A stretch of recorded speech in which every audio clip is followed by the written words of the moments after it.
Hello everybody, I'm the Whiskey Enthusiast. Welcome back to my channel.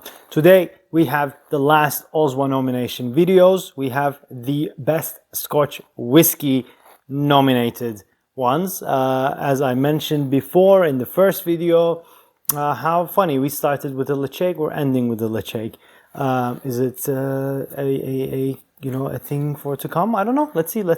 But this is the big category, isn't it? The best Scotch whiskey. So this is the last category of the nominations. What the hell is that? And on that list, we have Benroma Cask Strength, Bunnahabhain 12 Cask Strength, which I personally didn't connect with that much, but I know a lot of people love it. Glasgow Victoriana, the last year's winner. Ledaig 18, Port Charlotte 10, which I'll put the link up there. I did review that. And Springbank 10, which is fantastic whiskey. So what a lineup. Like if Ralphie said that, if you have that as your whiskey collection, and people would be envious of that. That is a fantastic list, isn't it? So we have the Ledaig 18.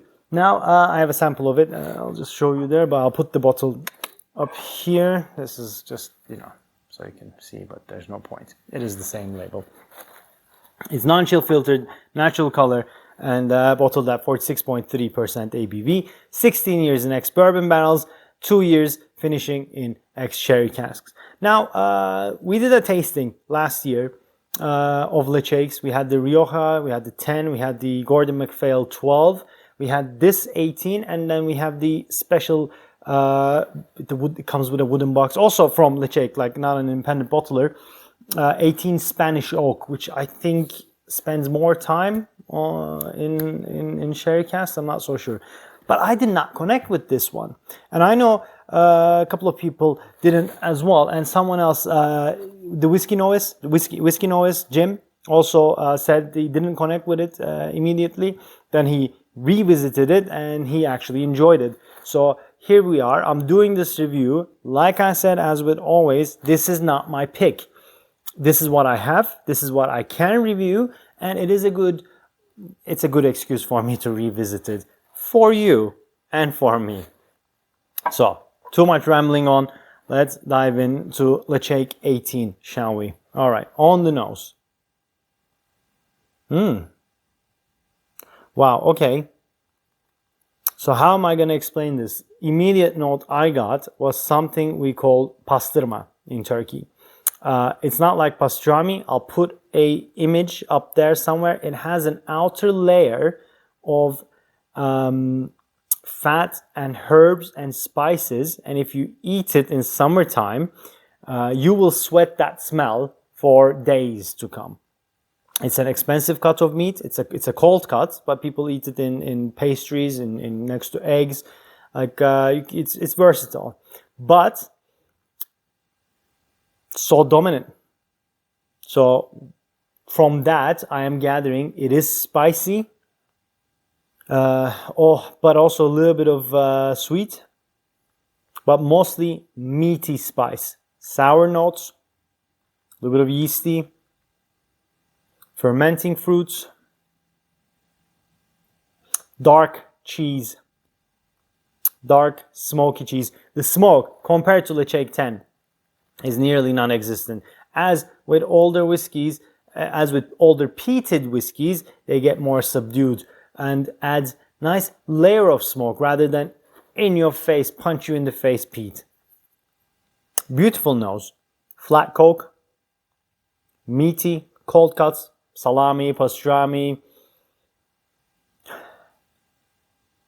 I said flat coke, didn't I? Some cooking spices. My God, that pastırma smell is uncanny. I didn't have that before, but I love it. So, cumin. Yes, definitely cumin. And especially, not powdered cumin, but cumin before you make a curry. You put the seeds on a pan, heat it up to get the oils and to get the smell really out. So that kind of, so heated cumin seeds. Heated cumin seeds with heated coriander seeds. Which is weird. I hate fresh coriander, but I do love coriander powder, but I love coriander seeds. Go figure. Right, off track. Yeah, cheesy notes, meaty notes with an underlying tone of smoke. Basically, I'm at a winter wine bar. There's a fire coming up on the side, or I'm at a pub and there's open fire. You get the little cracked wood smoke coming in, and I'm having cheese and some cold cut charcuterie with a little bit of sherry or port or a little bit of red wine on the side, because it is 2 years in the sherry. The winey and the fruity notes do come across. All right, on the palate. Okay. Ha. It's good, you guys. I think I'm gonna change sides. I think I'm gonna be with Jim on this.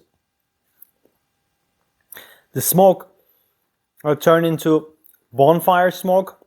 Like I said, adds complement to the flavors. The meatiness is there, but it's such nice meatiness. It's basically like cranberry jam, and I'm having some smoked ham with some edam or gouda on the side, some lingonberries, some dried cranberries, dried figs, Christmas spices, uncanny cheese and cold cuts notes. I mean, this is charcuterie board in a plate. Fantastic.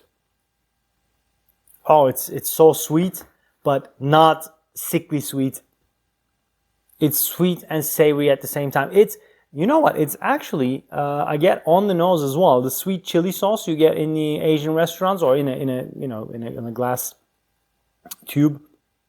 I get that as well, and that has garlic in it. And now this has garlic in it.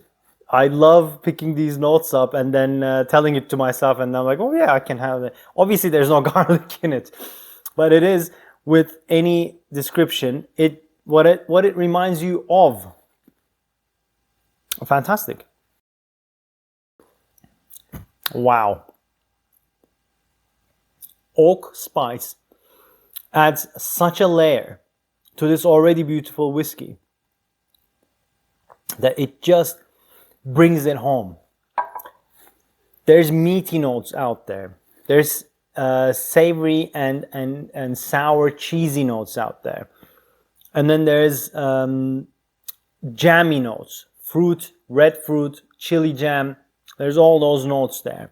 And then the oak, just, it's almost like grilled bread, just enwrapping all of those flavors and then putting it into your mouth. So that oak really carries all of those three distinct flavors and brings it into one fantastic, beautiful mashup. Yeah, I kind of like this one. Guys, regardless of OSWAs, I'm going to recommend this 3 Glencairns because it's actually really good value for an 18-year-old whiskey. It's not cheap, definitely not cheap, but you don't get cheap 18-year-olds. In the company of my favorites, this is a good value. Some 18s go crazy. Try to get a Macallan 18. That's not good value. Whereas this one is for such a well-made whiskey with such good cask play and such fantastic notes. The finish is so long. Still chewing, a little bit of oakiness, a little bit of sweetness, a little bit of spice. At the end of it, I get like this carbonated water feeling, a little sparkly feeling, which is very pretty. Right, guys, this was the last video. Before the voting closes, I will do 2 more for the best new distillery and best distillery. But this was the last one. Voting closes tomorrow. So please go vote. This is for the people, by the people, not endorsed by any way. It's our choice.